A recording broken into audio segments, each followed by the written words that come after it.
Ce programme vous est présenté par l'association évangélique Compassion, une œuvre missionnaire fondée en 1978 par les missionnaires Samuel et Dorothée Atzakordzian, un couple qui exerce son ministère dans une trentaine de pays du monde. Ils sont évangélistes depuis plus de 40 ans et organisent de grandes campagnes d'évangélisation, des séminaires et conventions chrétiennes très appréciées par tous. L'évangélisation en plein air fait partie du ministère de Samuel Atzakordzian. Il tient aussi des séminaires d'enseignement pour les pasteurs, pendant lesquels il traite d'importants sujets pour leur ministère, tels que les qualifications requises pour servir Dieu, le discernement spirituel, le retour soudain de notre Seigneur et bien d'autres thèmes actuels, une véritable source de bénédiction et d'enrichissement pour eux.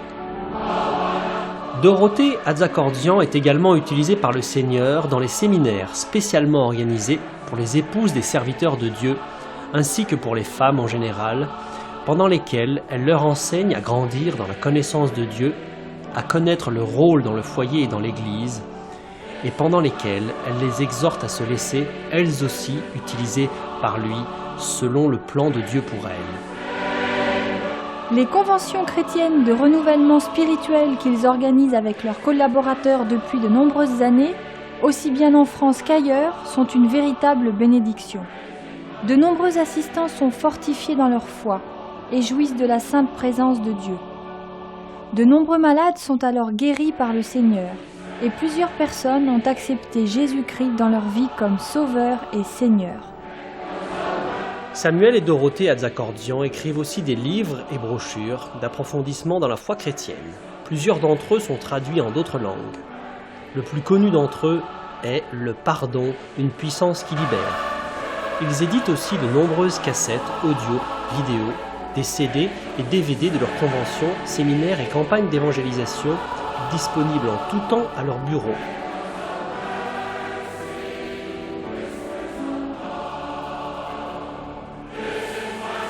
Leur site internet, très intéressant, vous permettra de mieux encore connaître leur ministère, de vous procurer régulièrement leurs messages d'édification, de lire de merveilleux témoignages d'intervention divine et aussi d'acheter en direct leurs nombreux articles. Si vous le souhaitez, une rubrique spéciale vous donne aussi la possibilité de devenir partenaire de l'œuvre Compassion, œuvre missionnaire internationale.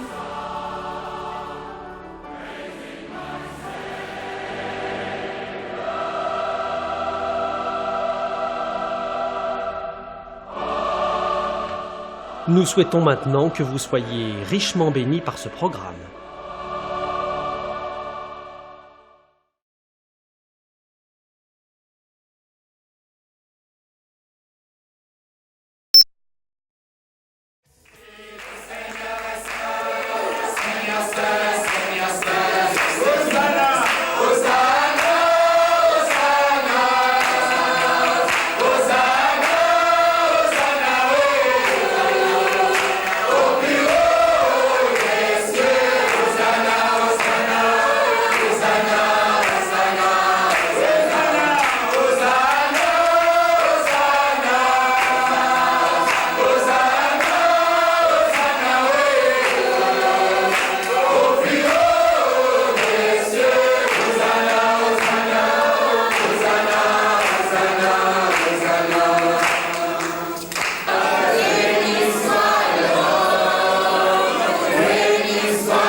donner une nourriture que toi seul peux nous donner pour fortifier nos cœurs, nos âmes, pour nous nourrir, afin que nous soyons toujours plus forts spirituellement et que nos vies te glorifient toujours plus, que nos ministères te glorifient toujours plus.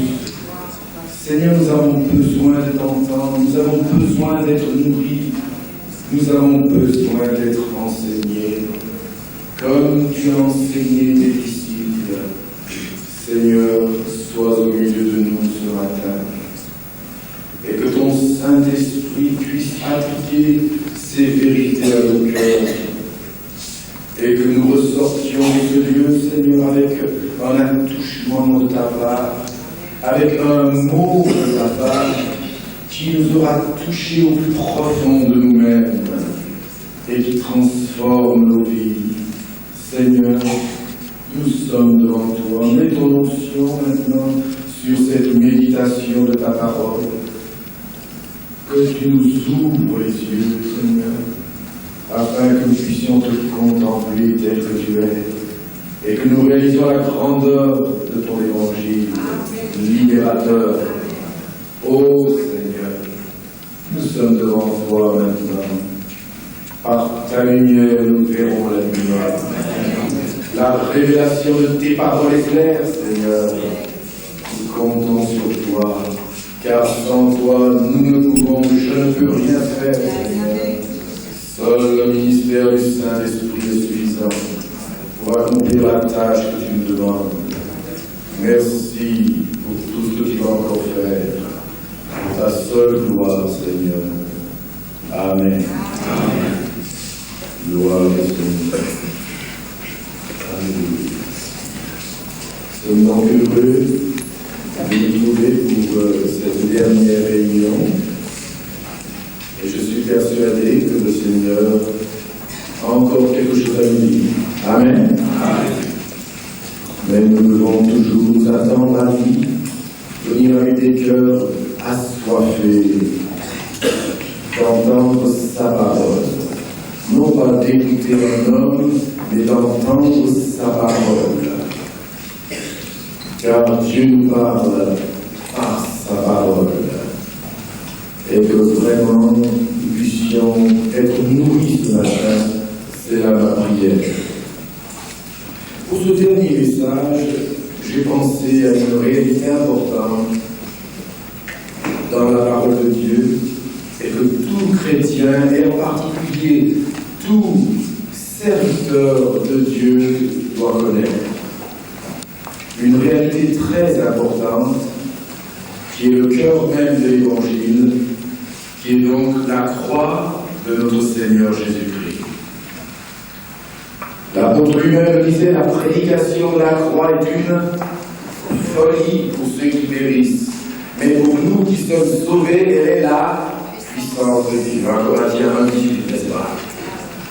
C'était le message de l'apôtre Paul, et je crois que c'était là la clé de son ministère.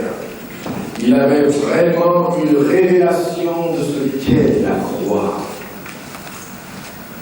Et à cause de cela, l'Esprit de Dieu agissait puissamment dans sa vie et dans son ministère. La prédication de la croix est une folie pour ceux qui périssent, pour le monde. Prêcher la croix, c'est une folie, c'est insensé, c'est un scandale même. Mais pour nous qui sommes sauvés, elle est la puissance de Dieu.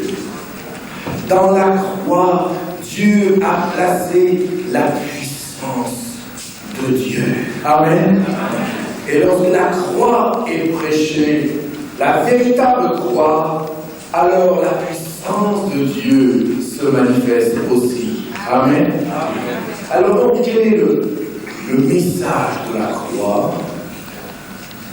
Quelle est la signification de la croix que nous devons toujours bien réaliser dans nos vies et jamais nous écarter de ces vérités, sinon nous ne sommes plus des ministères du Seigneur, des ministres du Seigneur. J'aimerais vous donner 7 messages de la croix. 7 messages de la croix que nous allons trouver tout spécialement dans l'Épître aux Galates. Et on va rester dans l'Épître aux Galates. Et dans cet épître-là, l'apôtre nous parle tout spécialement de la croix, sous différents aspects. Et nous allons en retirer 7 différents aspects de la croix qui nous aideront à comprendre la signification de la croix. Bien sûr, on pourra encore dire autre chose, mais il y a là 7 vérités importantes pour chacun d'entre nous. Amen. L'apôtre Paul, on le voit dans l'Épître aux Galates, nous dit bien lui-même, après avoir commencé par l'esprit, voulez-vous finir par la chair? Galates 3, c'est ce qu'il dit. Et pourquoi les Galates ont commencé par l'esprit et ont fini par la chair? Parce qu'ils ont commencé à négliger le message de la croix. Ils ont commencé à oublier le message de la croix. Amen. Ils ont commencé à l'oublier, à le négliger. Ils pensaient qu'ils pouvaient apporter autre chose, qu'on pouvait ajouter quelque chose à la croix. Ils pensaient qu'on pouvait faire cela, qu'on pouvait ajouter. Mais est-ce qu'on peut ajouter quelque chose au message de la croix? Est-ce qu'on peut ajouter? On ne peut rien ajouter. C'est par là que nous voyons que la croix agit toujours avec le Saint-Esprit. Plus nous sommes remplis de la croix, plus nous sommes remplis du Saint-Esprit, et plus nous sommes remplis du Saint-Esprit, plus nous sommes remplis du message de la croix. Amen. Les deux sont intimement liés. Nous devons veiller. Nous pouvons bien commencer par l'esprit et finir par la chair. Comment ça se fait? Eh bien, en changeant de message, en quittant le terrain de la croix, en ne prêchant plus le message de la croix, ou en ajoutant quelque chose à la croix, ou en retranchant quelque chose à la croix. Le message de la croix est unique. C'est le message qui nous libère. Si on y ajoute quelque chose, c'est que nous n'avons pas compris le message de la croix. Nous n'avons pas compris sa pleine suffisance, sa pleine puissance. Alléluia. Alors, nous allons voir ces 7 messages. On ne peut pas entrer dans trop de détails parce qu'avec ces 7 messages, on pourrait faire 7 réunions, n'est-ce pas vrai? 7 réunions pour ces 7 messages, facilement. On pourrait s'attarder là-dessus. Mais vous prendrez quelques notes et vous méditerez vous-même. Je vous conseille de souvent lire l'Épître aux Galates. Dans une période de confusion, et surtout lorsque le Saint-Esprit agit, il est très important de lire cette épître, car c'est une des plus importantes. C'est dans cette épître que l'apôtre Paul a repris l'apôtre Pierre. Parce que Pierre commençait à dévier. Même un apôtre peut dévier. Amen. Même un apôtre peut dévier. Quand un apôtre se croit infaillible, il a commencé déjà à tomber. Il a déjà un genou par terre. C'est dans cette épître que Paul a repris Pierre, parce qu'il commençait à avoir une attitude à faire des compromis. C'est pourquoi ce message est très important pour chacun d'entre nous. Si un apôtre peut tomber, à combien plus forte raison, n'importe qui peut le faire. Amen. Si le plus fort tombe, que deviendra le plus faible? C'est pourquoi nous devons tous veiller. Amen. Que celui qui est debout ne prenne garde de tomber. Quand le diable ne peut pas nous tenir, il nous pousse. Il essaie toujours de dénaturer le message de la croix. Si votre message de la croix n'est pas clair et sain, alors tout votre message sera perverti. Si quelqu'un n'est pas clair et net sur le message de la croix, tout le reste sera obscur. dans la vie de cette personne. Il faut que tout soit bien clair dans ce domaine-là. Amen. Bien clair. Alors cette pensée, cet message, le premier message, c'est le message de la substitution. Substitution. Et le verset se trouve au verset 4. Galates 1,4. Référence 1,4. On peut lire déjà à partir du verset 1er, Paul, apôtre, non de la part des hommes, ni par un homme, mais par Jésus-Christ. Et Dieu le Père qui l'a ressuscité des morts. Voyez-vous, Paul vient là. Il se présente vraiment comme un apôtre, non de la part des hommes, ni par un homme, mais par Jésus-Christ. Amen. C'est pour montrer que ce qu'il dit là, il le dit lui-même, je n'ai pas appris d'un homme ce message, mais c'est par une révélation directe de Jésus-Christ qu'il a reçu ce message. À tous les frères qui sont avec moi et aux églises de la Galatie, que la grâce et la paix vous soient données de la part de Dieu le Père et de notre Seigneur Jésus-Christ, qui s'est, voilà, la pensée principale est là maintenant, qui s'est donné lui-même pour nos péchés. Il est donc question aussi de la croix, n'est-ce pas? Qui s'est donné lui-même pour nos péchés, afin de nous arracher du présent siècle mauvais, selon la volonté de notre Dieu et Père, à qui soit la gloire au siècle des siècles. Amen. Voilà le premier message de la croix. Jésus-Christ s'est donné lui-même pour nous. Amen. Voilà le premier message. Jésus, la mort de Jésus était une mort à notre place. Christ est mort pour nos péchés, n'est-ce pas vrai? Et pourquoi il est mort pour nos péchés? Parce que le salaire du péché, c'est la mort. Ézéchiel 18,4. C'est un verset important aussi. L'âme qui pêche, c'est elle qui mourra. Ézéchiel 18, verset 4. L'âme qui pêche, ça c'est une loi divine. L'âme qui pêche, c'est celle qui mourra. Et Romains 6, 23, vous connaissez ce passage aussi. Ce sont des vérités de base fondamentales. Le salaire du péché, c'est la mort. Mais le don gratuit de Dieu, c'est la vie éternelle en Jésus-Christ notre Seigneur. Et vous savez, Isaïe 53 nous dit aussi, vous connaissez ce passage, Isaïe 53, versets 5 et 6. Cependant, ce sont nos souffrances qu'il a portées, c'est de nos douleurs qu'il s'est chargé.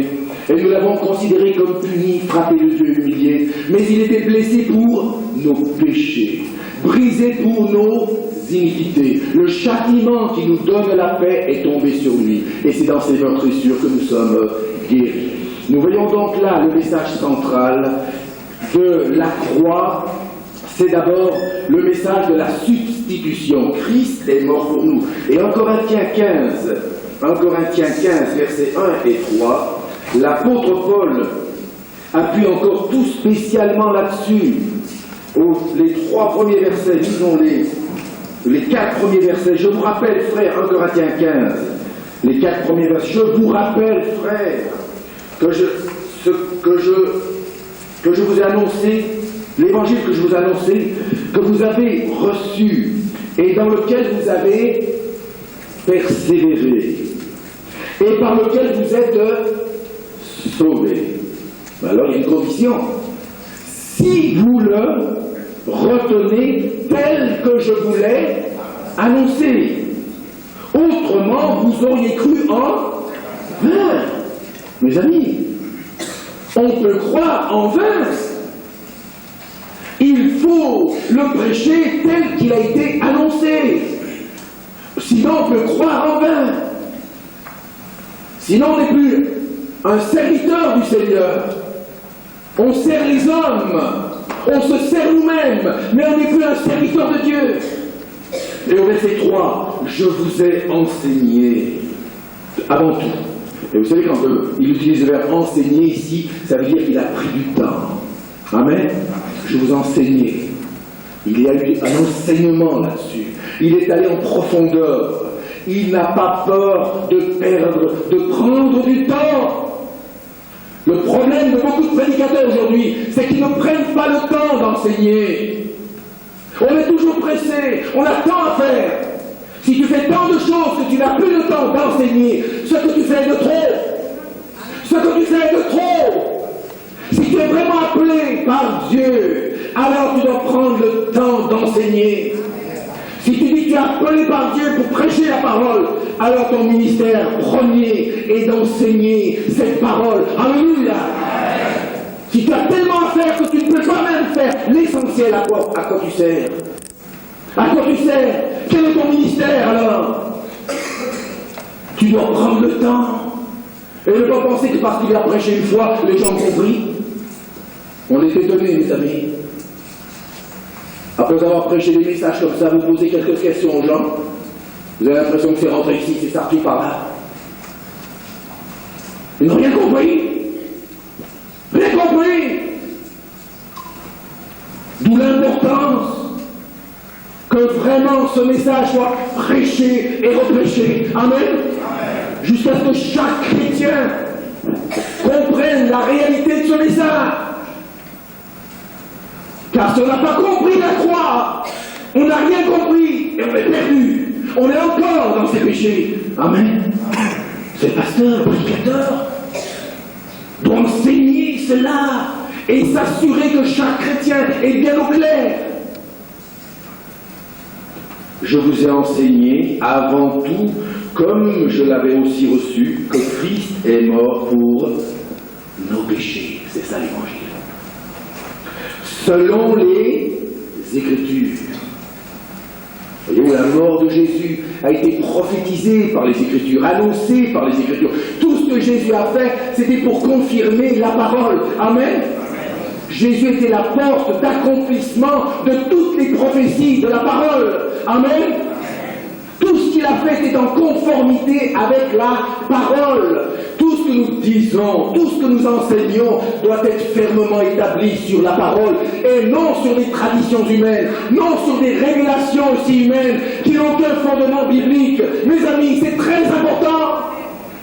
La tentation de beaucoup de prédicateurs, c'est d'amener des nouvelles révélations. En montrant cela, ils sont imbus d'eux-mêmes, ils sont orgueilleux. Nous n'avons pas d'autre message que la croix de notre Seigneur Jésus-Christ. Alléluia. Tu n'as rien d'autre, je n'ai rien d'autre que cela. Notre puissance est dans la croix de notre Seigneur Jésus-Christ. Alléluia. Christ est mort selon les Écritures.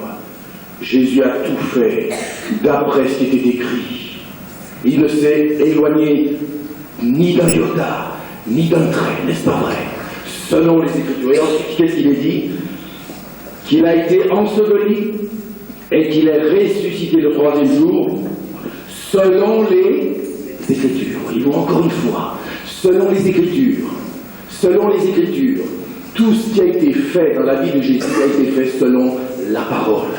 Tout ce que tu dois faire et dire doit être selon les Écritures. Amen. Nous vivons un temps où il y a beaucoup de confusion, beaucoup de religion, beaucoup de nouvelles révélations, et c'est un mélange que nous apportons aux gens. Et Dieu ne confirmera jamais cela.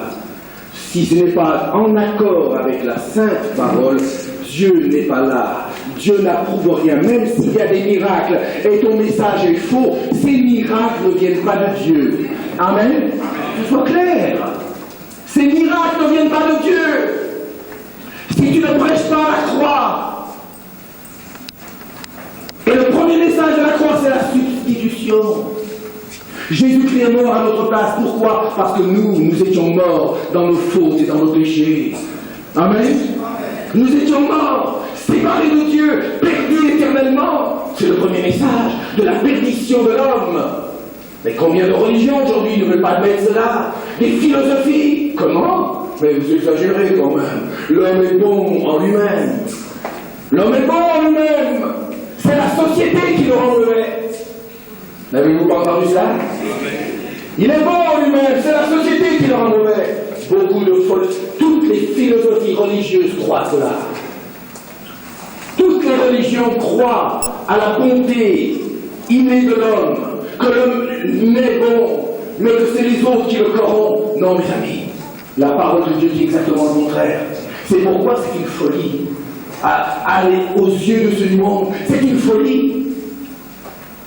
Un jour, un prédicateur prêchait sur la croix comme cela. D'un seul coup, il y a un bonhomme qui se lève et il dit: mais monsieur, c'est une folie ce que vous dites. Une folie. Et le prédicateur le dit exactement. Vous venez de confirmer ce que la parole de Dieu dit. La prédication de la croix est une folie. Il s'est rassis tout confus. Il a pu oser parler après. C'est une folie, c'est vrai. Une folie à la pensée humaine, à l'orgueil de l'homme. Premier message de la croix, c'est la substitution. Jésus a été l'agneau de Dieu qui ôte le péché du monde. Amen. Amen. Et s'il est venu pour cela, c'est parce que nous étions perdus. Vous connaissez tout le nombreux passage, je ne vais pas trop m'attarder là-dessus, mais c'est la base, c'est la base. Nous étions perdus, le Fils de l'homme est venu chercher et sauver ce qui était perdu. Perdu. Et seule sa mort nous libère de cette perdition éternelle. Seule sa mort nous réconcilie avec le Dieu trois fois saint. Amen. Christ s'est livré pour nous. Voilà le premier message que Paul avait. C'est la première des choses qu'il dit ici. Parce que c'est par là qu'il faut commencer, vous êtes d'accord? C'est par là. Christ est mort pour nous, pour moi, parce que j'étais perdu. Parce que je ne pouvais me sauver moi-même. L'homme ne peut se sauver lui-même, ni par sa religion. Et l'apôtre Paul, il avait de la religion, vous êtes d'accord avec moi? Il était le premier de sa religion. Il était irréprochable selon la loi. Il avait tout ce qu'il fallait selon la religion. Il était irréprochable. Et pourtant un jour, quand la lumière de la croix sur le chemin de Damas a pénétré son cœur, il n'était plus jamais le même homme. Amen. Plus jamais le même homme. Plus jamais. Il s'est glorifié de ce qu'il était avant sa conversion. Il s'est toujours glorifié de la croix du Seigneur Jésus-Christ. Amen. Amen. Alors la substitution, ça c'est le premier message. Christ est mort pour nos péchés. Parce que nous étions tous morts dans nos péchés. Et il a fallu que lui, le juste, mort pour nous, injuste, afin de nous amener à Dieu. Et à cela, mes amis, écoutez-moi bien, vous ne pouvez rien ajouter.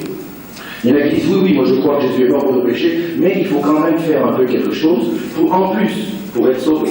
Avez-vous pas entendu cela? Il faut encore faire, oui. On croit, voyez-vous, la séduction, c'est ça. Ils disent qu'ils croient, mais c'est pas suffisant. Il faut encore faire quelque chose. Il faut encore jeûner, il faut encore souffrir. Il y en a qui disent, Christ a souffert pour nous sauver, nous devons souffrir pour être sauvés. Alors écoute, c'est ça, c'est une séduction. Et la religion, c'est cela.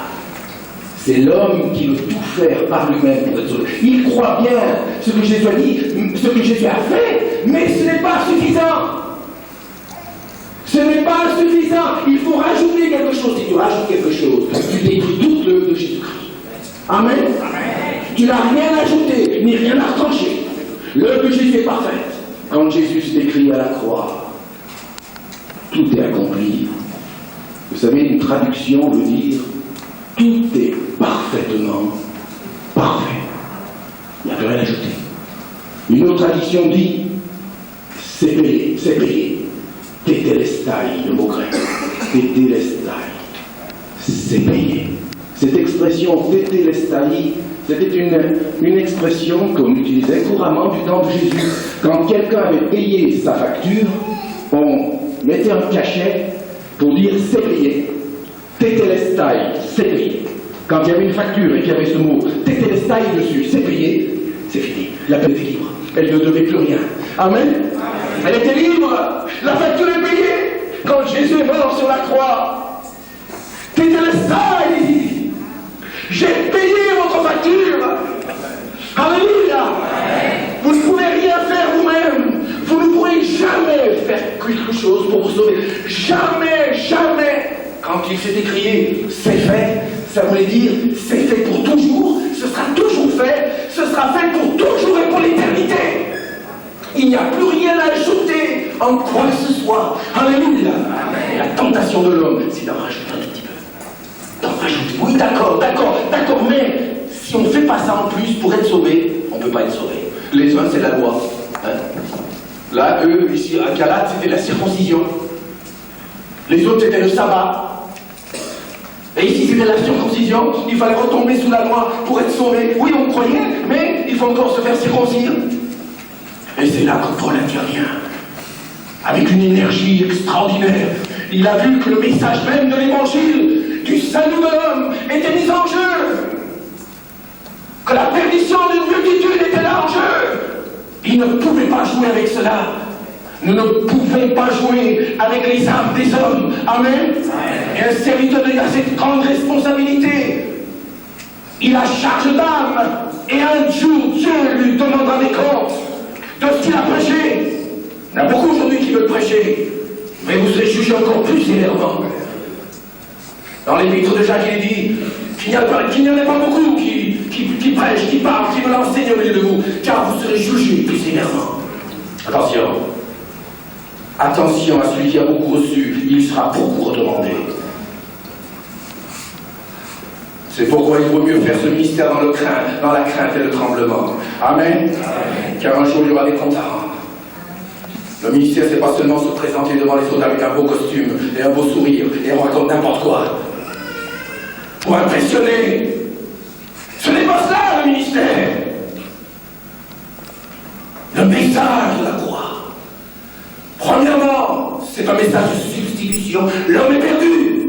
Et il n'y a que le saint et le juste, le Fils du Dieu vivant, le parfait pour l'éternité, qui vous a délivré de la colère éternelle et de l'enfer éternel. Alléluia. Ces souffrances qui vous sauvent, seulement, uniquement, définitivement, éternellement. Alléluia. La substitution, il n'y a rien d'autre.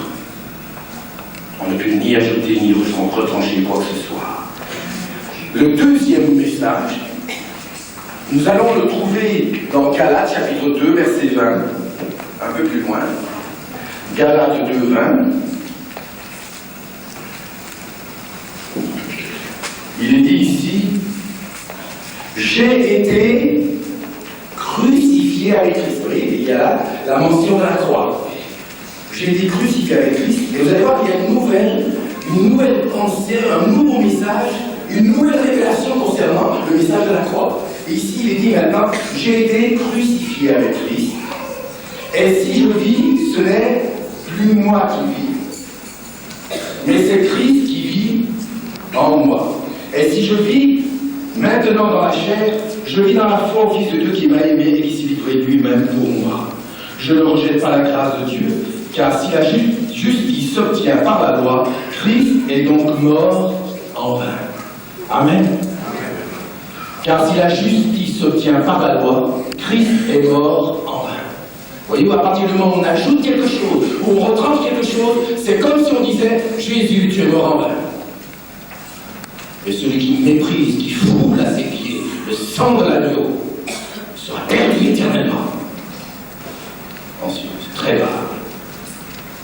Ici, le deuxième message, j'ai été crucifié avec Christ. Le deuxième message, c'est un message d'identification. Un message d'identification. Sur la croix, Jésus mourut non seulement pour nos péchés, mais nous sommes morts aussi avec lui. Amen. Il n'est pas seulement mort pour nos péchés, mais toi aussi tu es mort avec lui. J'ai été crucifié avec Christ. Tu as été crucifié avec Christ.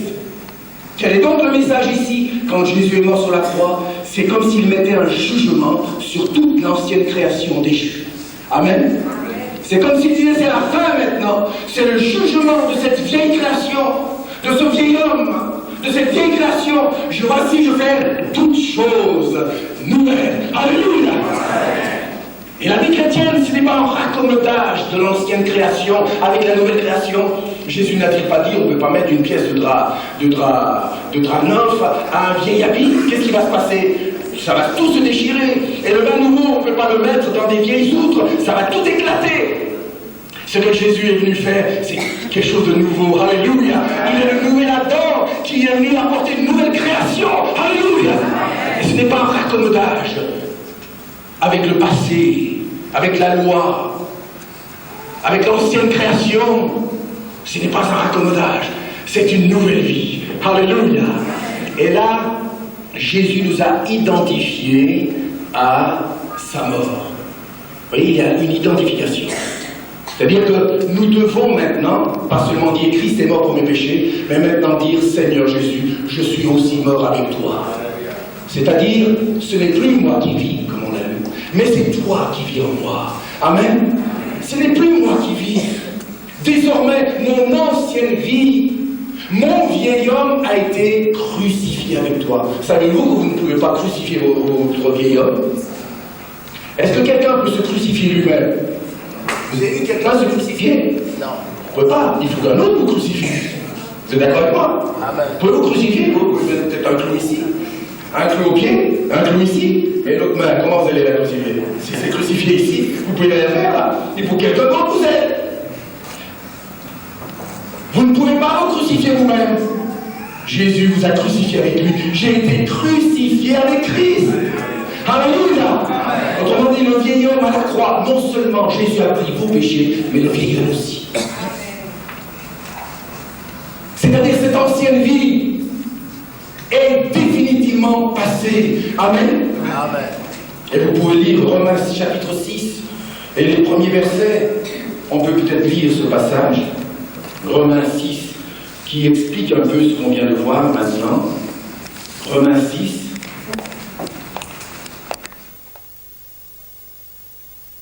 Et nous pardonnons encore. La grâce de Dieu pour eux, c'était une occasion de pécher encore davantage. On est compte? La grâce de Dieu pour eux, c'était une permission pour pécher davantage. Puisque Dieu est bon, puisqu'il est mort pour nous, on peut continuer de pécher, il nous pardonnera encore. Quelle folie! Est-ce une bonne compréhension de la croix? Bien sûr que non! Si Jésus est mort pour mes péchés, moi je dois haïr mon péché, car ce péché l'a fait souffrir. Car ce péché me sépare de Dieu. Le péché te sépare de Dieu. Et si tu es dans le péché, tu n'as pas de communion avec Dieu. Ah oui, mais j'ai communion, moi, mais c'est pas avec Dieu que tu as communion, c'est avec toi-même. Tu te parles à toi, c'est à toi que tu parles. C'est à toi. Et s'il y a quelqu'un d'autre qui répond, c'est les démons qui répondent. Et tu crois que c'est le Seigneur. Et tu appelles mon Seigneur les démons qui sont là en train de te tromper. Oh mon Seigneur, le gars il est dans l'adultère, dans le péché. Oh, je sens ta présence, mon Seigneur. Je sens, c'est les démons qui sont là. Vous croyez que Dieu entre dans ce jeu-là, mes amis? Jamais. Dieu est un Dieu saint. Et il veut nous apprendre à marcher dans la sanctification. Et loin du péché. Amen. C'est pour ça que Paul ici dit, mais qu'est-ce que c'est que ça? Vous dites que vous êtes sauvés par grâce et maintenant vous continuez encore dans le péché, vous n'avez rien compris. Et il y a même des pasteurs qui n'ont rien compris. On est bon? Si le pasteur n'a rien compris, comment les brebis vont comprendre? Si le pasteur n'a rien compris, comment les brebis vont comprendre? Quelle tragédie! Alors, nous qui sommes morts au péché, voyez-vous bien? Donc j'ai été crucifié avec Christ. C'est la même pensée, mais dite différemment. Nous qui sommes morts au péché. Christ n'est pas seulement mort pour nos péchés, mais nous aussi nous sommes morts au péché maintenant. Amen.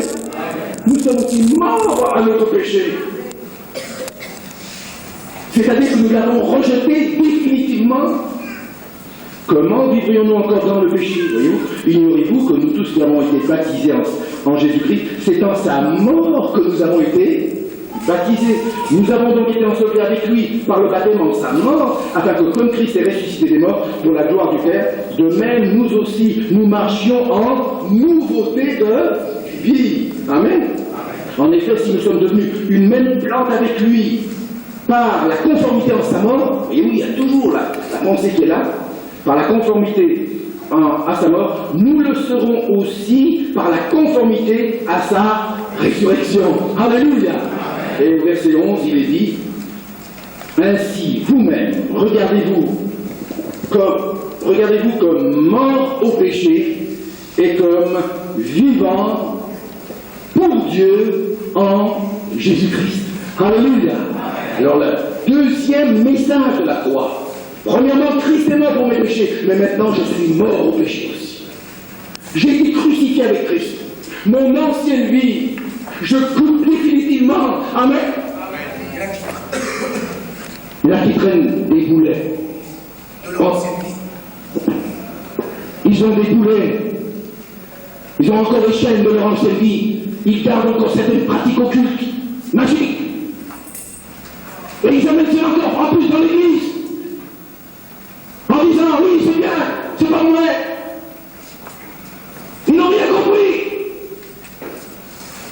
Christ est mort pour mes péchés, c'est vrai. Mais moi aussi, je suis mort au péché. Alléluia. Moi aussi, je suis mort. Il m'a pris dans sa mort.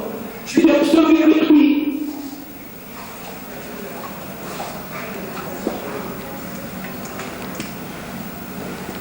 Le baptême d'un chrétien, c'est le jour où le chrétien assiste à son propre enterrement. Amen. Je répète, le baptême d'un chrétien, le baptême par immersion, c'est le seul baptême biblique valable. Amen. Ce qu'on appelle par aspersion, comme ça, bébé, ça n'a aucune valeur biblique. Aucune valeur biblique. Nous ne voyons pas ça dans la Bible. Le seul baptême valable, c'est le baptême par immersion. Amen. Des adultes, de quelqu'un qui confesse Jésus-Christ comme son sauveur personnel. Alléluia. Il nous a pris dans sa mort. Il nous a ensevelis. Je dis bien donc, le baptême du chrétien, c'est le jour où le chrétien assiste à son propre enterrement. Alléluia. Tu assistes à ton propre enterrement. Et ensuite, il nous ressuscite avec lui pour vivre en nouveauté de vie. Mes amis, si nous n'avons pas coupé avec tout les passions, les pratiques occultes du passé, nous ne sommes pas d'authentiques chrétiens. Amen. Nous ne sommes pas. C'est une nouvelle vie. Alléluia. Amen. Nous ne sommes pas. C'est une nouvelle vie. Alléluia. Mais pourquoi on s'est converti? C'est bien pour vivre une nouvelle vie. Vous êtes d'accord avec moi? Est-ce que c'est encore pour vivre encore dans le monde, et puis encore avec le Seigneur, le monde et tout ça? Un pied dans le monde, un pied dans l'église? Non, mes amis.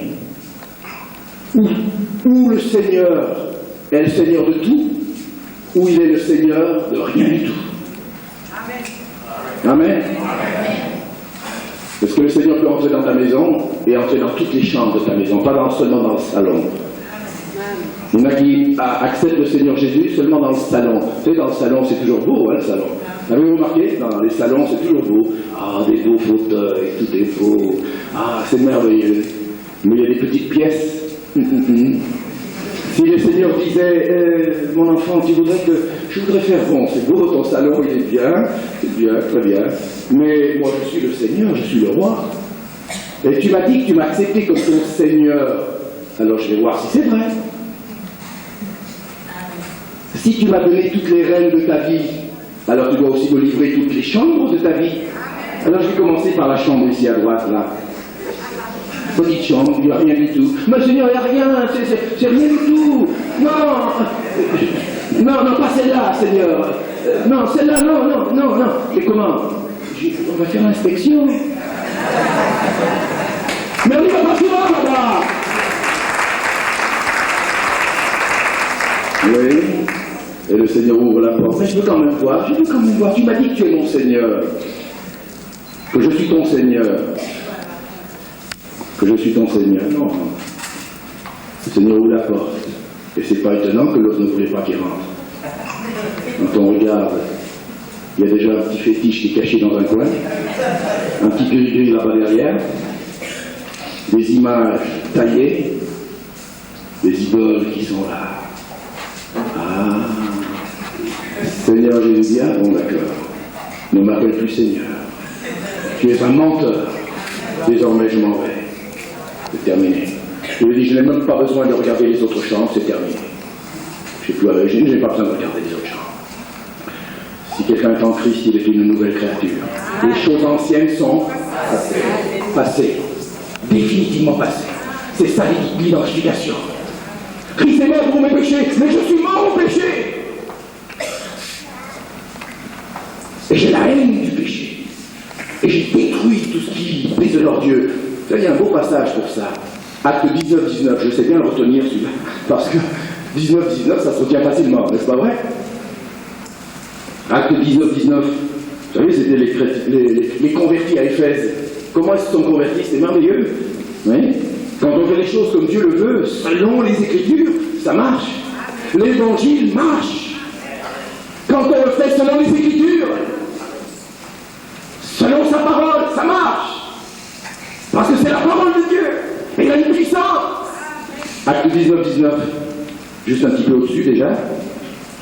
Et on peut lire, cela fut connu, 17 déjà, de tous les Juifs et de tous ceux qui demeuraient à Éphèse, et la crainte s'empara de tous, parce que c'était des gens qui voulaient chasser les démons, et les autres, là, ils n'étaient même pas convertis, rien du tout, et les démons ont sauté sur ceux-là, et puis ils les ont chassés tout nus et tout. Alors là, ils ont vu que tout le monde a su, oh là là, ceux-là, ils veulent paraître, oui, chrétiens, ils veulent paraître, appartenir à Jésus, mais le diable, lui, se moque de cela. Se moque de cela. Le diable se moque de toi si tu pratiques encore des choses diaboliques dans ta vie. Il se moque de toi. Et toutes tes paroles, toute ton autorité, soi-disant, tous tes messages et ta prédication sont néants. Tout cela déshonore plutôt Dieu et glorifie le diable. Alors après, qu'est-ce qu'il dit? Seigneur était, alors, à Éphèse, et la crainte s'empara de tout, et le nom du Seigneur Jésus était glorifié. Plusieurs de ceux qui avaient cru venaient confesser et déclarer ce qu'ils avaient fait. Et un certain nombre de ceux qui avaient exercé les arts magiques, ayant apporté leurs livres, les brûlèrent devant tout le monde. Voyez-vous, tout le monde. On en estima la valeur à 50 000 pièces d'argent, donc à des millions de francs. Et devant tout le monde. Voyez-vous, quand quelqu'un se convertit, il vient à la lumière. Il ne cache rien. Et tout ce qu'il a fait dans les ténèbres, il le met à la lumière. Avec le Seigneur, il n'y a pas de société secrète. Il n'y a pas de pratique secrète. Ces choses n'existent pas. C'est le diable qui travaille dans le secret. Mais Dieu travaille dans la lumière. Alléluia.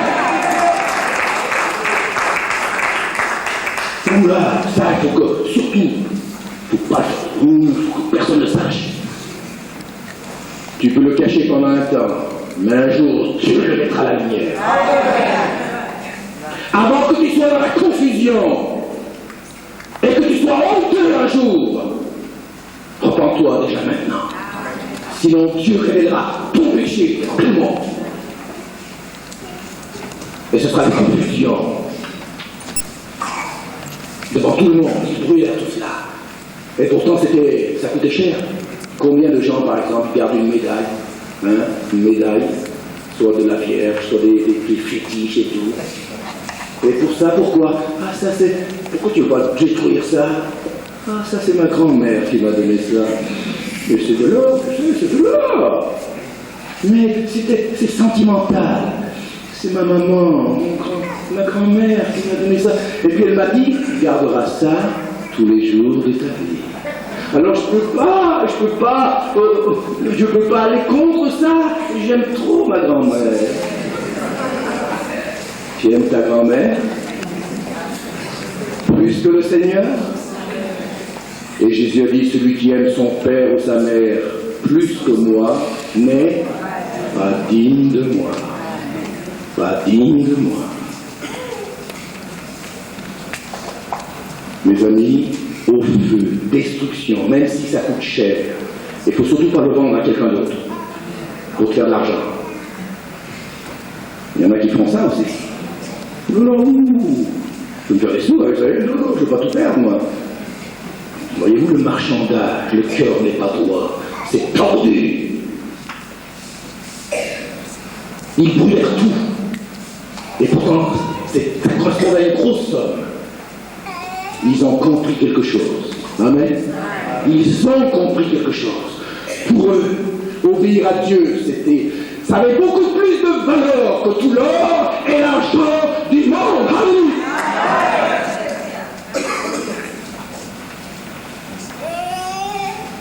L'homme le plus riche, c'est celui qui craint Dieu et qui obéit à Dieu. Amen.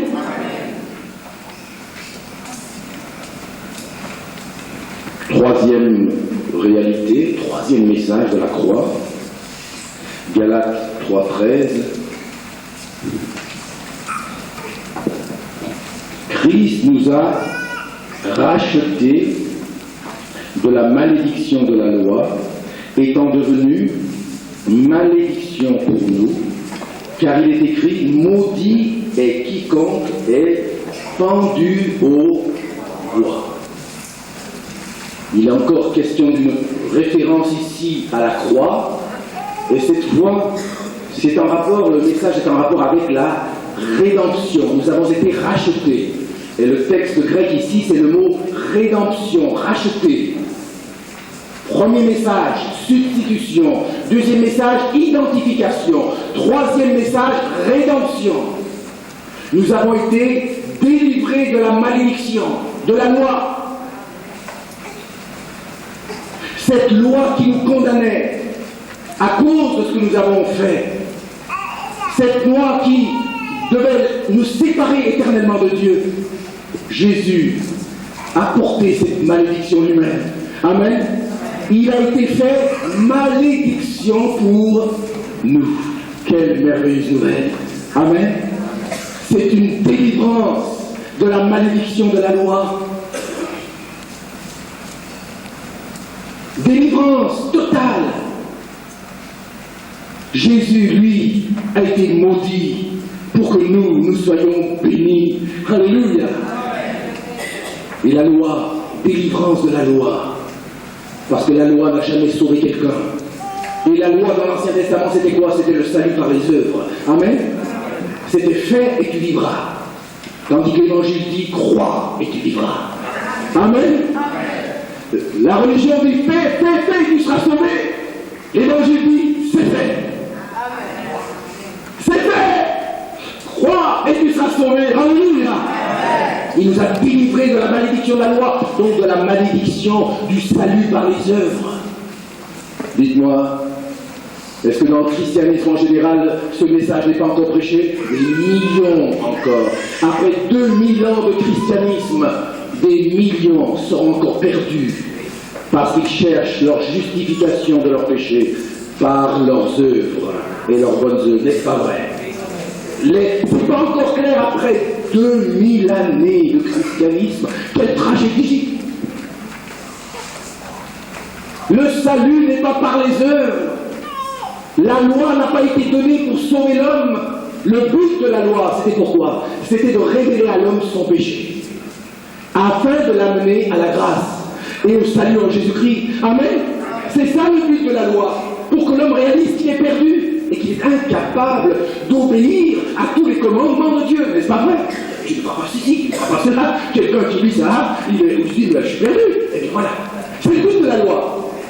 C'est pas de dire, oh, je suis merveilleux. Le but de la loi n'est pas pour dire, ah oui, Dieu est merveilleux. Non. Le but de la loi, c'est pour t'amener à dire, je suis perdu, je suis pécheur. Je n'ai pas pu obéir à toute la loi divine. Amen. Tu n'as pas pu. C'est le but de la loi pour dire, je suis perdu. Et une fois que tu es perdu, alors la Bible dit, eh ben, regarde à la croix. Lui, il est mort pour les perdus. Jésus est mort pour les perdus.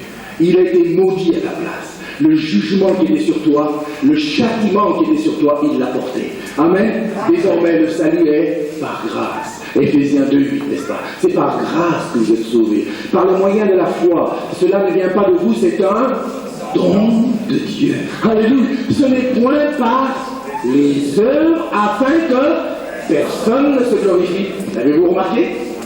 Afin que personne ne se glorifie. Les gens religieux, ce sont les personnes qui se glorifient le plus. Ce sont les gens les plus orgueilleux, les gens religieux. Parce qu'ils pensent qu'avec leurs bonnes œuvres, ils ont de la valeur devant Dieu et ils peuvent se sauver et être agréables à Dieu. Quelle illusion! Et il ne sait pas que la malédiction de Dieu, si vous êtes sauvé par la loi, alors il doit obéir à toute la loi. Et le premier commandement de la loi, c'est quoi? Tu aimeras le Seigneur ton Dieu de tout ton cœur, de toute ton âme, de toute ta force et de toute ta pensée. Est-ce que tu as aimé le Seigneur comme cela? Non? Ah bah tu as enfin le premier commandement. Et tu te tardes, tu te vantes de dire, moi j'obéis au commandement de Dieu. Le premier, tu l'as désobéi. Tu es donc sous la malédiction divine. Qu'est-ce que tu racontes? Sous le jugement, oui, tu es. C'est pas possible. Donc je suis perdu. Oui, tu es perdu. Et c'est quand tu acceptes cela que Dieu te montre, tu es prêt à être sauvé. Amen. C'est à ce moment-là que tu peux comprendre la croix où Jésus est mort, non pas pour ses péchés, mais pour mes péchés. Le châtiment qui me donne la paix est tombé sur lui. Amen. Rédemption, la délivrance du salut par les œuvres. Le message de la croix, c'est le message de la grâce de Dieu. Mais une grâce qui est un cadeau de Dieu et qui nous fait haïr le péché. N'est-ce pas vrai? Quelqu'un qui a compris le message de la grâce, c'est quelqu'un qui a de la haine pour son péché. Parce qu'il sait que son péché a fait souffrir le maître. A fait souffrir le maître. D'agonie et d'angoisse, de tourment. Quatrième message, nous trouvons ce quatrième message dans Galates chapitre 5, cette fois, verset 11. Galates 5, 11. Galates 5, 11. Pourquoi suis-je encore persécuté? Le scandale de la croix a donc disparu. Puisse-t-il être retranché ceux qui mettent le trouble parmi vous? Et un deuxième passage, là, c'est derrière tout de suite, au chapitre 6, au verset 12, tous ceux qui veulent se rendre agréables selon la chair vous contraignent de vous faire circoncire uniquement afin de n'être pas persécutés pour la croix de Christ. Alors, quatrième message de la croix, c'est la persécution. La persécution. Pourquoi suis-je encore persécuté? Le scandale de la croix donc le scandale de la croix a donc disparu? C'est là le quatrième message. Jésus a été rejeté sur cette croix, n'est-ce pas vrai? Humilié, persécuté. On l'a mis au nombre des malfaiteurs. Alors qu'il était le Saint de Dieu. Et quand on regardait ces trois croix, tout le monde se moquait des trois. Et Jésus était là comme un malfaiteur, considéré comme un malfaiteur. Et quel est le message de la croix? Le message de la croix, que si tu aimes vraiment le Seigneur, de tout ton cœur et que tu veux obéir à sa parole, tu seras persécuté aussi. Amen. Et il y en a beaucoup qui ne veulent pas de cette persécution, ils veulent bien les bénédictions qui viennent de la croix. Il y en a beaucoup, bénédictions qui viennent de la croix. Tu seras béni, tu seras guéri, tu seras machin, mais ils ne mettent pas, tu seras persécuté, ça n'existe pas. Avez-vous remarqué? Tu seras béni, tu seras guéri, transformé, ton porte-monnaie aussi sera béni, attention. Ça c'est intéressant ça. Ton porte-monnaie sera rempli, tu seras béni financièrement, mais tu seras persécuté, ça non, non, non. Mes amis, un message de l'évangile sans la croix n'est plus le message de l'évangile. Un Christ sans croix n'est plus le véritable Christ. Un évangile sans la croix, ce n'est plus le véritable évangile. Ce n'est pas le véritable évangile que Paul prêchait. C'est un autre évangile. Et vous savez, au début, dans les titres, qu'est-ce qu'il dit? Au début, même si un ange du ciel venez vous prêcher un autre évangile, quoi qu'il n'y ait pas d'autre évangile, qu'il soit anathème. Même un ange du ciel. On écoute? Un ange du ciel. Son message était définitif. Personne ne pouvait ajouter quoi que ce soit. ni même un ange. On dit, oh, c'est un ange. Certainement que... Non, non, non. Tout à l'heure, on a dit que vous devez contrôler le message même d'un apôtre, mais vous devez contrôler même le message d'un ange qui doit soi-disant venir du ciel. Amen. Vous devez contrôler. Parce que le diable se déguise en ange de lumière. Vous le savez comme moi. En ange de lumière. En ange de lumière.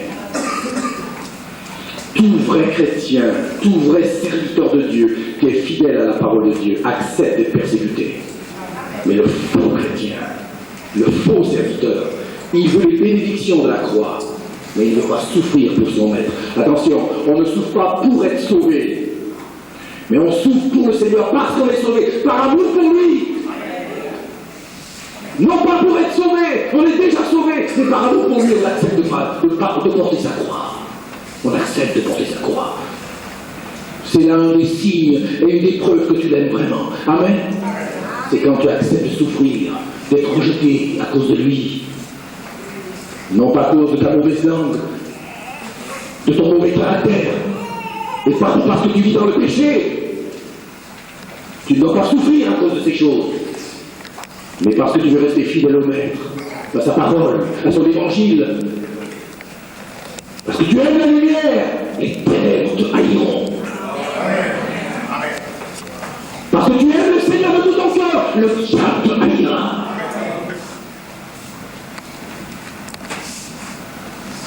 La persécution, ça c'est le quatrième message. Ça on n'aime pas beaucoup en parler.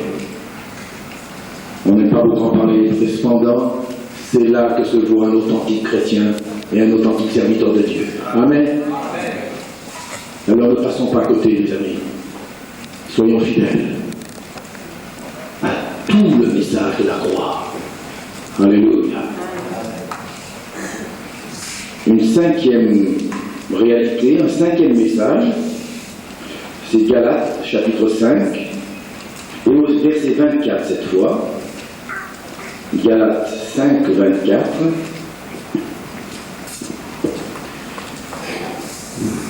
Ceux qui sont à Jésus-Christ ont crucifié la chair. Vous voyez, la croix est là, hein?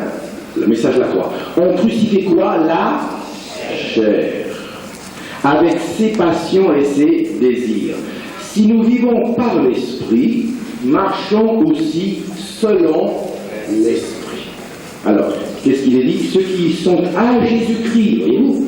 Ceux qui sont à Jésus-Christ. Si on est vraiment au Maître, au Seigneur, on a crucifié la chair avec ses passions et ses désirs. Alors, quel est donc le cinquième message ici de la croix? C'est la sanctification. N'est-ce pas vrai? C'est clair et net. Ceux qui sont à Jésus-Christ ont crucifié la chair avec ses passions et ses désirs. Autrement dit, comme ils sont morts au péché, à la croix du Seigneur, et maintenant dans la réalité de leur vie, ils veulent attester que ce que Jésus a fait à la croix, c'est une réalité dans leur vie. Amen. C'est pas seulement une théorie. Jésus nous a pris à la croix. Mais maintenant, dans la réalité de tous les jours, j'accepte cette réalité. Et je dis, je suis mort à mes passions et à mes désirs. La croix nous conduit toujours sur le chemin de la sanctification, de la pureté, de la lumière. Amen. Ce n'est pas possible autrement. Le message de la croix nous conduit dans un message de sanctification. Et c'est là que nous sommes vraiment heureux. Amen. Si un chrétien n'est pas sanctifié, il ne sera jamais heureux. Il ne connaîtra pas la fraîche joie du ciel. Il sera heureux un jour pendant la réunion, mais il quitte la maison, il quitte la réunion, il est lamentable. Toujours le même. Pourquoi? Parce qu'il vit dans le péché. Mes amis, le message de la croix, c'est un message de sanctification. Mais être sanctifié, qu'est-ce que ça veut dire? C'est ressembler à Jésus. Alléluia.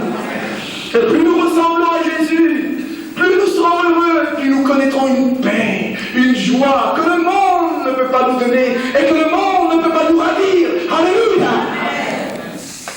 Les gens les plus heureux, les chrétiens les plus heureux, ce sont ceux qui marchent dans la lumière et dans la sainteté. Amen. Car il y a d'abondantes joies devant ta face, des délices éternelles à ta droite. Alléluia. C'est à celui qui marche dans la lumière et dans la sainteté que Dieu accorde à cette personne la grâce de venir dans sa sainte présence. Celui qui marche dans le péché sera privé de la présence de Dieu. Et sans la présence de Dieu, tu ne peux pas vivre, n'est-ce pas vrai? Tu ne peux pas vivre. Tu vas végéter continuellement. Tu n'expérimenteras pas ce que Dieu veut vivre en toi et par toi. Alors le cinquième message, c'est quoi? La sanctification. Ceux qui sont à Jésus-Christ ont crucifié la chair avec ses passions et ses désirs. Je ne veux pas dire que nous n'avons pas de combat, mes amis, mais c'est par l'esprit que nous devons faire mourir les œuvres de la chair. C'est-à-dire que si nous voulons vivre vraiment pour le Seigneur, ces désirs de la chair seront maintenus à la croix. Amen. La chair est toujours là. Le message de l'évangile, c'est pas la chair qui disparaît complètement. Hein? Et qu'on ne peut plus pécher du tout. Ça, c'est pas le message de l'évangile. Mais le message de l'évangile, c'est si nous marchons selon l'esprit, nous crucifierons les désirs de la chair. Si nous vivons vraiment pour le Seigneur, ces désirs, ces passions qui sont là, qui veulent prendre le dessus, sont maintenus dans la mort. Mais ne vis pas entièrement pour le Seigneur, les passions, les désirs reviennent tout de suite à la surface. Amen. Parce qu'il n'y a qu'une chose qui tient la chair dans la mort et à la croix, c'est l'esprit. C'est le Saint-Esprit. Amen. Et si tu es vraiment né de nouveau, né de l'esprit, il n'y a que le Saint-Esprit qui tient tout cela dans la chair, dans la mort et à la croix. D'où l'importance d'être rempli du Saint-Esprit. Amen. Et quelqu'un qui dit qu'il est rempli du Saint-Esprit, qui vit dans le péché, ce n'est pas vrai. Il est rempli de péché, oui. Mais il n'est pas rempli du Saint-Esprit. Il est rempli de lui-même. C'est une illusion. Ah oui, mais j'ai des miracles et tout. Ces miracles ne viennent pas d'en haut. Ils viennent du prince des ténèbres. Le message de la croix, un message de sanctification. Les passions, les désirs sont maintenus dans la mort lorsque nous sommes entièrement à Jésus-Christ. Amen. Ceux qui sont entièrement à Jésus-Christ. Par l'esprit, faites mourir les œuvres de la chair. Voyons, c'est pas j'essaie. Non. La vie chrétienne, c'est pas ça. C'est vivre par l'esprit, c'est obéir au Seigneur, faire ce qu'il nous demande, nous donner entièrement à lui, et la chair restera à sa place, crucifiée. Amen. Alors c'est continuel. Pourquoi parfois c'est continuel? Parce que nous ne sommes pas entièrement livrés au Maître. On n'a pas tout donné au Seigneur. Et c'est pourquoi nous bagarrons.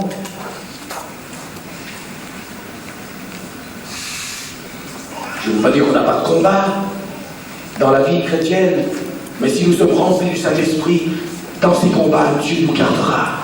Et nous n'aurons pas continuellement à succomber au péché. Parce que nous n'avons pas livré entièrement notre vie au Seigneur. Sixième message, Galates 6, on arrive au bout maintenant de l'épître. Galates 6, verset 14. Pour ce qui me concerne, loin de moi la pensée de me glorifier d'autre chose que de la croix de notre Seigneur Jésus-Christ, par qui le monde est crucifié pour moi, comme je le suis pour le monde. Sixième message de la croix, la séparation avec le monde. Voilà. Nous l'avons lu. Par qui le monde est crucifié pour moi, comme je le suis pour le monde. Alors, sixième réalité, message, la séparation avec le monde. La croix de Jésus me sépare définitivement de la pensée du monde, de l'amour du monde, des désirs du monde, de la conception du monde. Amen. Un jour, j'avais lu cette pensée, un serviteur de Dieu avait dit, beaucoup de chrétiens ont un cœur nouveau, mais une vieille tête. Je répète, beaucoup de chrétiens ont un cœur nouveau, ils sont nés nouveaux, mais ils ont une vieille tête. C'est-à-dire qu'ils vivent encore avec les pensées du monde. Romains 12, ils ne sont pas transformés par le renouvellement de leur intelligence. Ils pensent comme le monde. Ils agissent comme le monde. Ils raisonnent comme le monde. Ils ressentent les choses comme dans le monde. La croix, c'est une séparation avec le monde. Ses gloires, ses désirs, ses pensées, ses philosophies. Amen. La croix, l'esprit de la croix, c'est l'esprit du ciel. C'est l'esprit de Dieu. Alléluia. La séparation avec le monde. L'amour du monde est inimitié contre Dieu. N'est-ce pas vrai? Et l'amour du monde est inimitié contre Dieu. Amen. Pour ce qui me concerne, verset 14, toujours Romains, Galates 6, 14, c'est toujours dans le même verset. Pour ce qui me concerne, loin de moi la pensée de me glorifier d'autre chose que de la croix de notre Seigneur Jésus. Le septième message de la croix, c'est la croix est notre seul sujet de gloire. Amen. Voilà le message de la croix, le septième. C'était le message de Paul, son seul sujet de gloire. Amen. Et il aurait pu se glorifier, Paul, d'autres choses. Vous êtes d'accord avec moi? Il aurait pu se glorifier. Après sa conversion, il aurait pu se glorifier de beaucoup de choses. Il aurait pu se glorifier d'avoir vu le Seigneur. Amen. Il ne l'a pas fait. Il aurait pu se glorifier d'être monté au ciel. Il ne l'a pas fait. Il aurait pu se glorifier d'avoir souffert pour le Seigneur. Est-ce qu'il l'a fait? Non. Il aurait pu se glorifier d'avoir beaucoup de connaissances de Dieu. Non, il ne s'est pas glorifié. Il aurait pu se glorifier d'avoir fait beaucoup de miracles. Mais il ne l'a pas fait. Certains, quand ils ont des miracles dans leur ministère, vous ne pouvez plus leur parler. Ça remonte complètement à la tête. Et ils méprisent les autres qui n'ont pas de miracle. Ils se glorifient de leur miracle. Mais Paul ne se glorifie pas de cela. Il aurait pu se glorifier d'avoir sauvé beaucoup d'âmes. Mais il ne s'est pas glorifié de cela.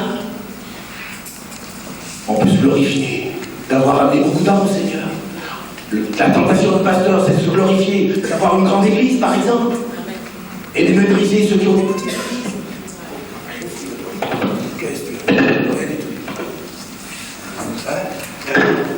Qu'est-ce que c'est? Écoutez-moi bien, c'est très important. Paul aurait pu se glorifier d'avoir sauvé beaucoup d'âmes, d'avoir bâti beaucoup d'églises, n'est-ce pas vrai? Est-ce qu'il s'est glorifié de cela? Non. Veillons, mes amis, à ne pas nous glorifier dans ces choses, d'avoir un ministère plus grand, plus puissant, d'avoir une église plus puissante, et de mépriser les petits. Attention, ce n'est plus l'esprit de la croix, c'est l'esprit du monde. C'est l'esprit du monde, c'est l'esprit de la croix. Si Dieu t'a béni, rends-lui toute la gloire. Humble, sinon un jour toute cette gloire disparaîtra. Car si Dieu te bénit, ce n'est pas pour te glorifier toi-même, c'est pour que tu puisses glorifier Dieu, être une bénédiction aux autres et aux plus petits même. Amen. Il aurait pu se glorifier, d'avoir beaucoup de dons spirituels, n'est-ce pas vrai? Combien, parce qu'ils ont certains dons que les autres n'ont pas, vous ne pouvez plus leur parler, vous ne pouvez plus rien leur dire. Rien. Ils sont même plus d'eux-mêmes. Ils se glorifient continuellement de leurs dons, de leur ministère. D'apôtres ou autres, beaucoup, il aurait pu se glorifier d'avoir eu beaucoup de visions, d'avoir beaucoup travaillé pour le Seigneur, mais il ne l'a pas fait. Il s'est glorifié dans le Seigneur, dans sa croix, parce qu'il a réalisé que tout était par grâce. Amen. Par la grâce de Dieu qui dit je suis ce que je suis. Et sa grâce envers moi n'a pas été vaine. Mes amis, je termine maintenant, que nous puissions réaliser cette chose, que la croix, le message de la croix, c'est le message qui nous conduit toujours à glorifier Dieu et à lui donner toujours toute la gloire. Amen. Et c'est alors que l'Esprit de Dieu et la puissance de la croix se manifestera toujours plus dans votre ministère. Amen. Un sujet de gloire. La croix. croix. Puissions-nous toujours nous glorifier dans la croix et réaliser que tout ce que nous sommes, tout ce que nous faisons pour le Seigneur, c'est par grâce. Et qu'il peut, d'un moment à l'autre, nous enlever un ministère. Amen. Il peut, d'un moment à l'autre. Si nous voulons prendre toute la place, si nous ne voulons pas glorifier Dieu, combien de serviteurs de lui ont été mis de côté, n'est-ce pas vrai? Et les meilleurs, et les plus puissants même. Combien de degrés? Pourquoi Paul était resté debout jusqu'à la fin? Parce qu'il avait compris le message de la croix. La croix met l'homme de côté. Et glorifie Dieu seul. Et ne prêche qu'un seul message, le message de la grâce. De l'évangile et de la libération en Jésus-Christ. Et donne toujours la gloire à Dieu. Puissions-nous tous savoir cet esprit de la croix et porter notre croix chaque jour. C'est ça le message chaque jour.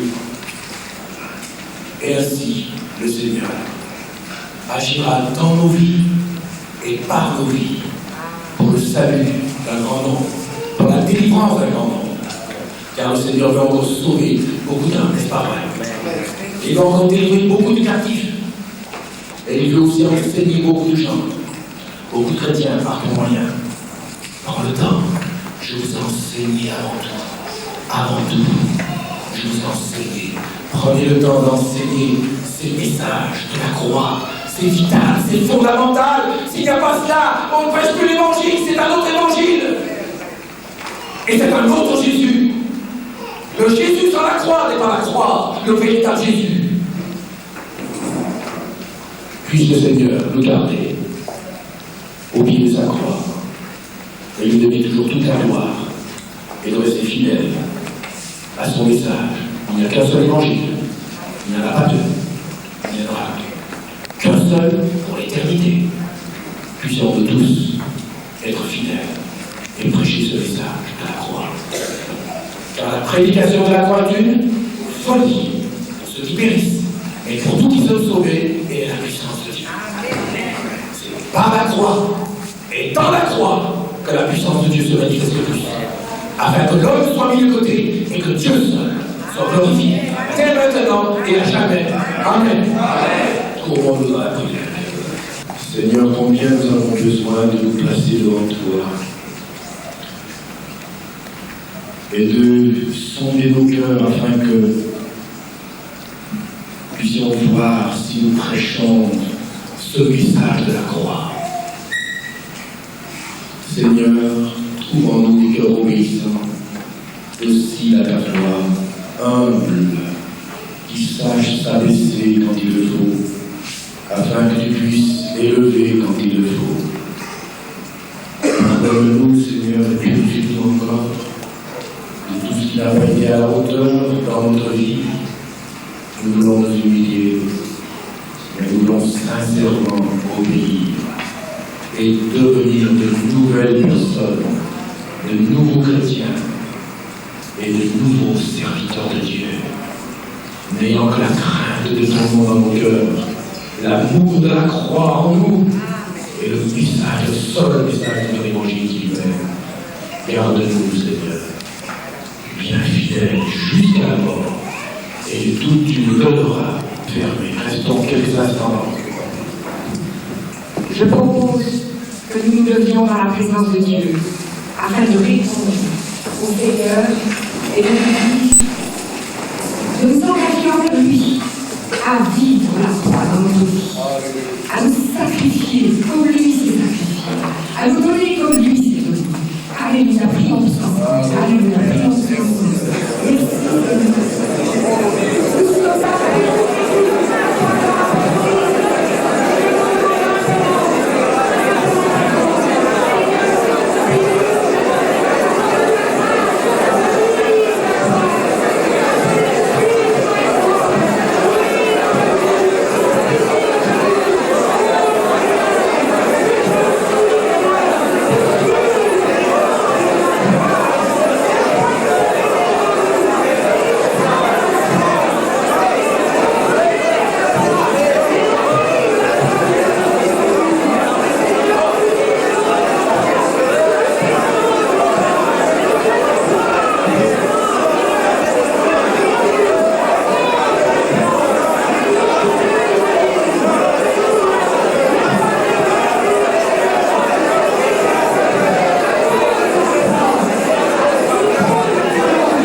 les cérémoniales comme cela, afin que vous sachiez vraiment la position des puissants des ténèbres et silencieux. Jésus, le grand Jésus, le roi des rois, le Seigneur des seigneurs, et j'ai vu la puissance de l'ennemi, le prince des ténèbres de ce pays, bloqué sous ses pieds. Vous entendez? Bloqué, paralysé.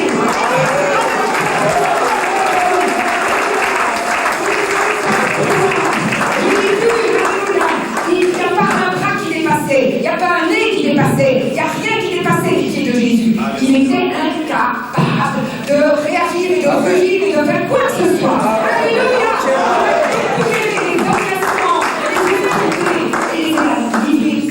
En spectacle, en triomphe d'elle à la croix. Alléluia. Alléluia. Et voici ce que le Seigneur a donné.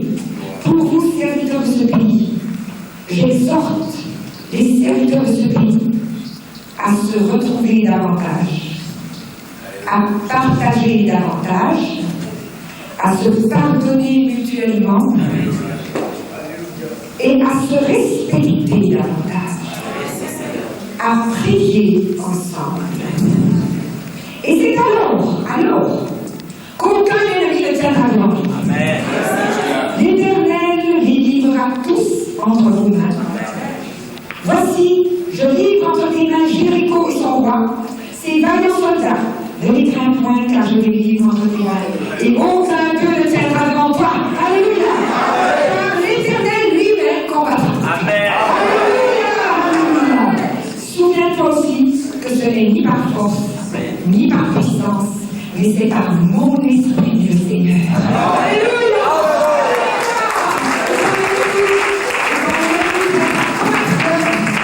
Contre toi, l'esprit de l'Éternel te mettra en fuite. Amen.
Ils ont accepté, Seigneur, de venir. Ils ont accepté de venir par la foi. Et Père éternel, je me réjouis que tu peux leur dire ce matin, vous n'avez pas travaillé en vain. Car je suis le Dieu qui fait toujours au-delà de ce que vous osez penser et imaginer. Oui, Père, je me réjouis. Oui, Père éternel, parce que la semence qu'ils ont sémée, oui, Père, va porter du fruit. Oui, Père éternel, et ils pourront se réjouir et dire, nous n'avons pas travaillé en vain.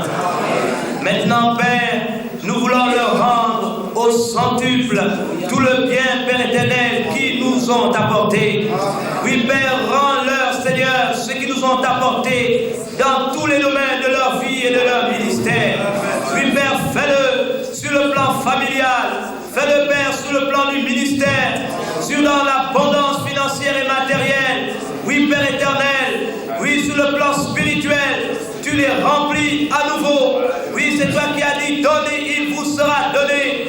Oui, on versera dans votre cette bonne mesure, serrée, secouée, qui déborde. Oui, parce qu'ils ont donné, tu multiplies, Père éternel.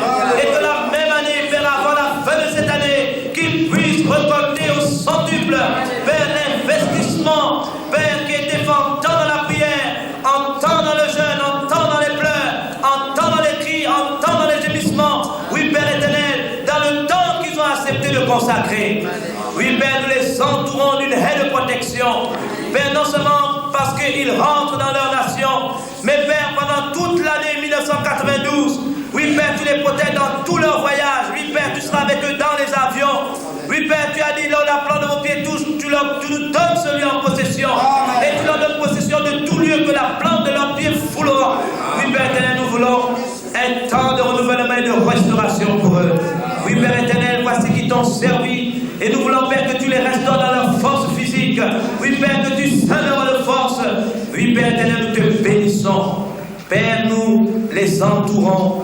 Oui, Père, de ton amour. Cet amour que tu as fait germer dans nos cœurs. Quand nous avons entendu leur voix. Oui, Père éternel, quand nous avons entendu ces différents enseignements, ces exhortations. Oui, Père éternel, nous nous réjouissons que ta main est sur eux. Et que nous pouvons avoir la paix, Seigneur Jésus, à nouveau, Seigneur Jésus, de les libérer afin qu'ils rentrent. Seigneur Jésus, et continue à accomplir ce que tu as décidé avec eux. Nous te bénissons, nous te rendons grâce. Seigneur, tu as tissé un lien. Aucun homme n'a tissé ces liens, Père éternel, mais c'est toi qui as tissé ces liens entre eux et nous. Seigneur, nous te bénissons parce que surnaturellement, tu nous fais porter aussi le fardeau de leur ministère dans la prière. Oui, Père éternel, que nous te soyons reconnaissants. Et nous te supplions que tu puisses, Seigneur, dans notre intelligence, dans notre esprit, nous rappeler, Seigneur, que nous devons les soutenir dans toutes les missions. Nous pensons à leur voyage au Canada. Nous pensons, Père, à tous ces voyages, Seigneur, qu'ils ont à entreprendre. Nous pensons à cette convention à Paris. Oui, Père éternel, nous sommes avec eux. Oui, Père éternel, dans ce domaine, Seigneur, où il n'y a pas de limite du temps, limite d'espace. En esprit, Père, nous pouvons nous porter. Nous pouvons les porter dans la prière. Nous te bénissons, Père, parce qu'ils vont aussi avec le fardeau de cette nation. Et nous nous réjouissons, Père, non seulement des témoignages qu'ils auront apportés, mais Seigneur, des temps où ils prieront pour nous, afin que nous soyons fidèles dans ce à quoi tu nous as appelés aussi. Honneur, gloire et louange, Père éternel, te reviennent. Au nom de Jésus de Nazareth. Amen.